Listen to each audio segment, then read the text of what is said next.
tal, amigos? Es una alegría estar nuevamente con ustedes para continuar el tema de las 2300 tardes y mañanas en Daniel 8. Es el tema que vamos a hablar hoy día. Vamos a orar. Querido Dios, danos sabiduría para entender tu palabra. Ilumínanos, Señor. Este es un tema tan importante, que tu Espíritu Santo nos enseñe y que puedan ser claras las ideas de tal manera que podamos nosotros grabarlas en nuestra memoria. En el nombre de Jesús, amén. Bien, hemos visto en anteriores clases este cuadro que ustedes están viendo en pantalla. Lo importante de este cuadro es que ustedes puedan saber que con el paso de la historia, Dios va trabajando. Y hemos visto que las 70 semanas nos hablan de la inauguración de Cristo, de la inauguración del ministerio de Cristo en el santuario celestial. Las 70 semanas nos habla de esto. Esto ya lo estudiamos. Si tienes alguna duda, tú puedes repasar el video pasado y puedes ver al respecto las ideas que se han dado allí. Hoy día vamos a hablar con respecto al juicio, las 2300 tardes y mañanas. Esta clase ya inició el día, con el anterior video, y hoy día vamos a ver específicamente los versículos 13 y 14. Vamos a dar lectura a Daniel 8, 13 y 14 para poder entrar en el contexto. Dice así: Entonces oí hablar a un santo y otro de los santos preguntó a aquel que hablaba: ¿Hasta cuándo durará la visión del sacrificio continuo, la prevaricación asoladora y la entrega del santuario y el ejército para ser pisoteados? Y él dijo: hasta 2300 tardes y mañanas, luego el santuario será purificado. Vamos a ir repasando un poco esto. ¿Se acuerdan ustedes que hablamos del cuerno pequeño? ¿Quién es el cuerno pequeño? De acuerdo a lo que hemos revisado, es el sistema papal. En sus dos fases aparece aquí en Daniel capítulo 8. Su fase política y su fase religiosa. En su fase religiosa, los versículos 10, 11 y 12 hablaron del pisoteo que realiza. ¿Sobre qué pisotea o qué está pisoteando el cuerno pequeño? El ministerio que ha sido inaugurado por las 70 semanas, o en las 70 semanas, o en el periodo de las 70 semanas. ¿Qué ministerio ha sido inaugurado en el periodo de las 70 semanas? Su expiación y su intercesión. Estos dos ministerios son pisoteados, por eso allí he puesto una X que representa este pisoteo. ¿Cómo lo pisotea? Por medio de la Eucaristía, que es un sacrificio de Cristo, porque Cristo fue ofrecido solo una vez por nosotros, pero ahí lo estaba pisoteando, y también por medio de un sistema espurio sacerdotal, de tal manera que levanta un sacerdocio, un santuario y un sacerdocio aquí en la tierra. Ustedes pueden ver allí que he puesto un cuadrito en miniatura del santuario que representa esto de establecer un propio ministerio sacerdotal aquí en la tierra. Falso, espurio, mentiroso, engañoso. Porque la Biblia dice que tenemos un solo mediador, Jesucristo, hombre. Con la obra que realiza, y esto es importantísimo ver el paralelo que hay entre Daniel 7, Daniel 8 y Daniel 9, este cuerno pequeño se opone a la ley de Dios, una X. Pisotea la Biblia, esto lo hemos visto. Aquí podríamos poner también a los santos del Altísimo, sería propio ponerlo. Pero Daniel, y vamos a ver esto, Daniel nos dirá que esta profecía va a llegar hasta el tiempo del fin. Esto es clave, muy importante. Versículo, como ustedes pueden ver allí, 17, dice: entiende, la última parte, entiende, hijo de hombre, que la visión, ¿qué visión? Esa visión es para el tiempo del fin. Esa visión que está hablando aquí en Daniel 8:14. El versículo 19 dirá lo mismo. Y dijo: yo te enseñaré lo que ha de venir al fin de la ira, porque eso es para el tiempo del fin. Y específicamente el versículo 26 dirá: la visión de las tardes y mañanas que se ha referido es verdadera, y tú guarda la visión porque es para muchos días. Por eso aquí he puesto el tiempo del fin. Todavía no la fecha, pero la profecía de las 2300 tardes y mañanas de Daniel 8:14 acaban en el tiempo del fin. Eso debe de estar bien claro en nuestra mente. La pregunta importante sería,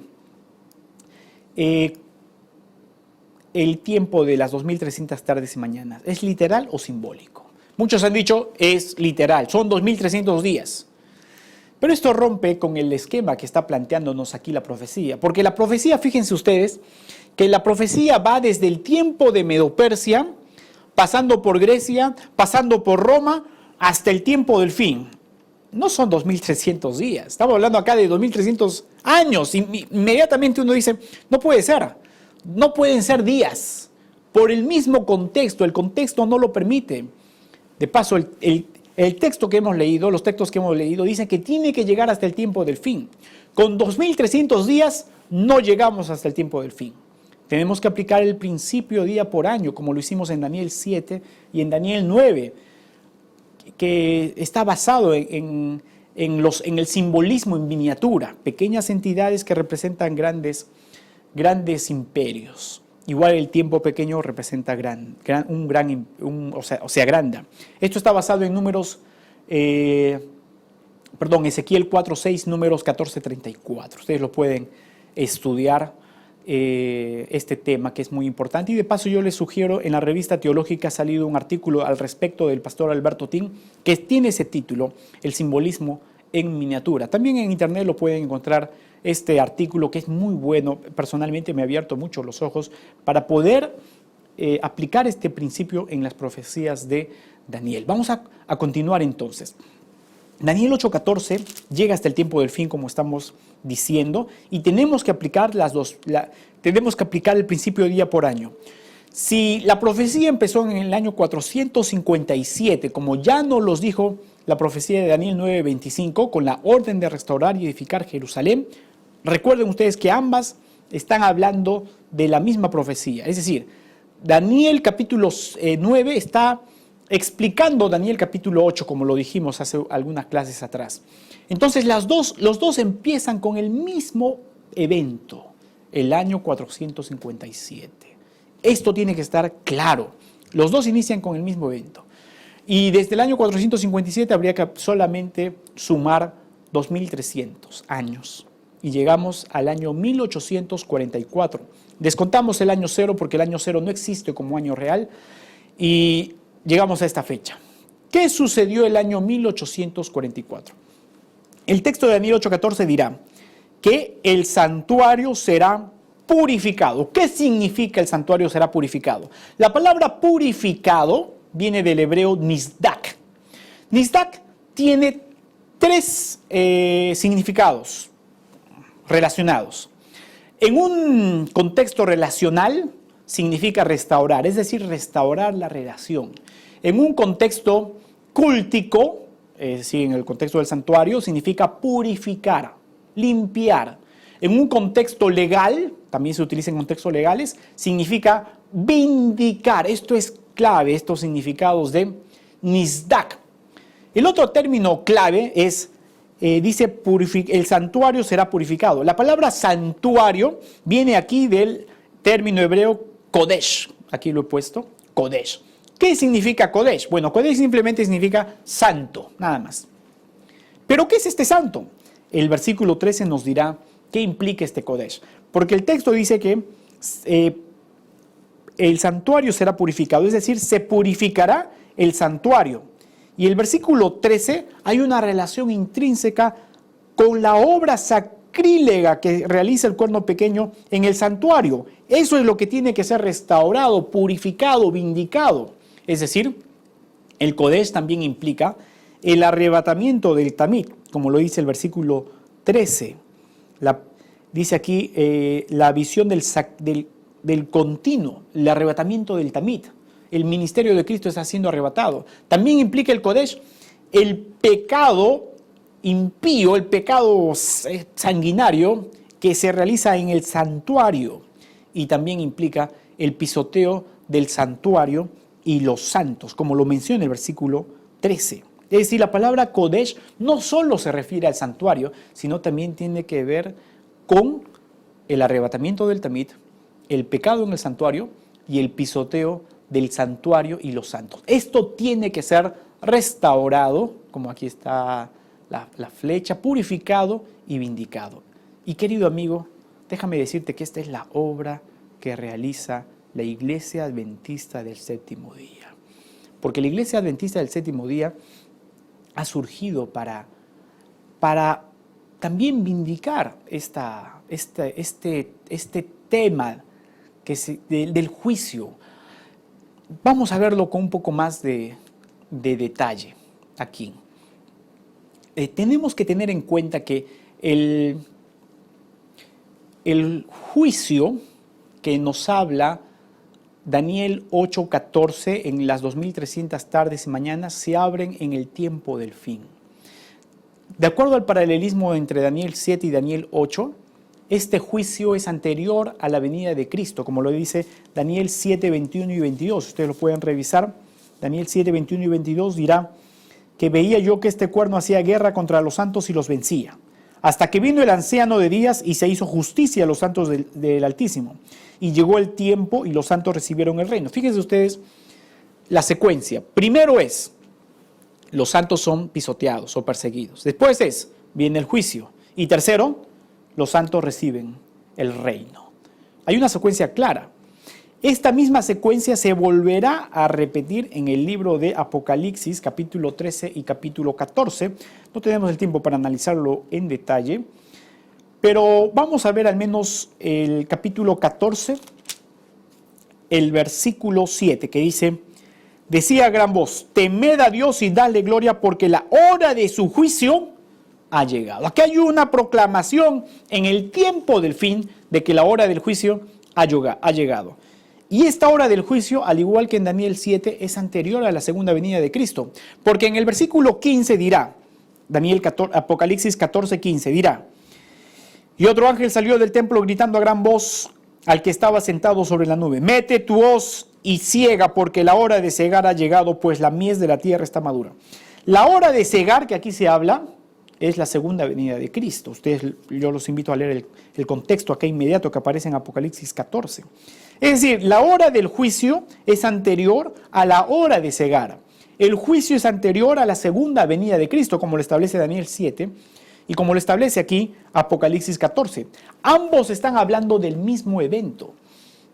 Por eso, con el tiempo del fin, al cumplirse 1844, se empieza a proclamar el mensaje de los tres ángeles que están contenidos allí en Apocalipsis 14, 6 al 13. Es decir, se restaura el Evangelio eterno, porque Apocalipsis 14 habla del Evangelio eterno que será predicado a toda nación, tribu, lengua y pueblo. Ese Evangelio se tiene que restaurar. ¿Por qué se tiene que restaurar el Evangelio eterno? Porque está siendo pisoteado. ¿Cuál es el Evangelio eterno? Es el Tamid. Es el ministerio expiatorio de Cristo que está siendo pisoteado por el sistema papal. Es la obra intercesora que la gente no sabe, no comprende, que está siendo pisoteado por el sistema papal. Son las grandes verdades que están siendo pisoteadas por el sistema papal. La ley de Dios está siendo pisoteada. El sábado está siendo pisoteado. La Biblia está siendo pisoteado. La Iglesia Adventista, como he puesto allí la imagen, tiene la función de restaurar el Evangelio eterno. Esos ángeles que Juan vio en el cielo volando a gran voz, somos tú y somos yo, amigo. No somos ángeles, porque la palabra ángel en griego significa ángelos, que es mensajero. Somos tú y yo, somos los ángeles que tenemos que restaurar este Evangelio. Y también este juicio condena la obra del cuerno pequeño. Esto está muy bien remarcado en Daniel 7:26. Recuerda, querido amigo, que hay un paralelismo entre Daniel 7 y Daniel 8. Entonces, el juicio tiene el propósito de condenar la obra del cuerno pequeño. Dice, versículo 26, pero se sentará el juez y le quitará su dominio para que sea destruido y arruinado hasta el fin. Esto sucederá cuando venga ya estamos en el juicio. En este juicio está siendo juzgado el cuerno pequeño, el sistema papal. Pero no solo ellos, sino también en este juicio también, y sería lo tercero, este juicio asegura la salvación de los santos. Y esto es algo importante. Porque el juicio, de acuerdo a Daniel 7:22, se da a favor de los santos. 22 dice, hasta que vino el anciano de días y se hizo justicia a los santos del Altísimo, y llegó el tiempo y los santos recibieron el reino. Querido amigo, este juicio que se abre en 1844 se da a favor de los santos del Altísimo. Por eso 1 de Pedro 4:17, si no me equivoco, dirá que el juicio debe empezar por la casa de Dios. En el antiguo Israel, el juicio era una obra que se realizaba solo a los judíos, nadie más podía participar. Solo aquellos que habían habían traído su corderito durante el año, habían aprovechado los beneficios del ministerio intercesor y del sacrificio expiatorio y que salían de este lugar perdonados, podían aprovechar los beneficios del gran día de la expiación. Y en el gran día de la expiación escatológico, en el día del juicio, todos aquellos que hemos aprovechado los beneficios del sacrificio de Cristo y de su ministerio intercesor, seremos declarados, la imputación será a favor de nosotros. El juicio se da a favor de los santos del Altísimo. Por eso el juicio es una buena noticia. El juicio desde 1844 no es para los que van a ser condenados. Los que van a ser condenados, el juicio, ellos participarán en otro juicio, pero ellos ya están juzgados, como lo dice el texto de Juan 3:36. Permítame leer ese texto. Juan 3:36. Dice: el que cree en el Hijo tiene la vida, pero el que se niega a creer en el Hijo no verá la vida, sino que la ira de Dios está sobre él. El ministerio de Cristo es fundamental para la salvación de los seres humanos. El juicio que nosotros estamos viendo aquí, querido amigo, es un juicio a tu favor. Es un juicio donde Dios está haciendo el último llamado para que un pueblo se levante, acepte sus verdades, y este pueblo que se levante y acepte sus verdades pueda estar de pie cuando aparezca el Hijo del Hombre en las nubes del cielo. La Iglesia Adventista está cumpliendo esa misión, por eso Daniel 8:14 es la partida de nacimiento de la Iglesia Adventista, porque la Iglesia Adventista es el pueblo, los santos que guardan los mandamientos de Dios y la fe de Jesús, que está llamando a las personas, a aquellos que van a poder estar de pie cuando Cristo venga en las nubes del cielo. Yo espero que tú y yo podamos estar de pie en ese gran evento, cuando Cristo aparezca en las nubes del cielo. Que no nos podamos avergonzar de su venida, sino que podamos estar listos y preparados para cuando Él venga. Que Dios te bendiga.